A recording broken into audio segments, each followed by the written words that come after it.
What's good, people? It's your boy Stator here again today from Tech Track Auto. So today I'm working on this bike here. It's Hongley 200, 196 I gotta say. Anyways, so the bike come in the shop and it didn't start in. So upon testing, I didn't get getting the current on and off. So I checked to see if it was the tension coil. Not that.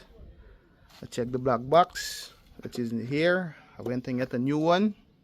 Try it on, nothing still. So I decided to check the stator coil.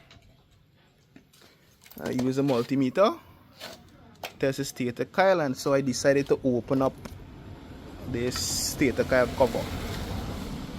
When I open it, this is the issue. Look what going on here. The pickup eye loose off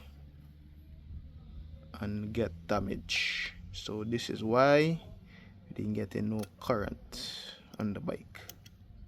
So yeah, don't know.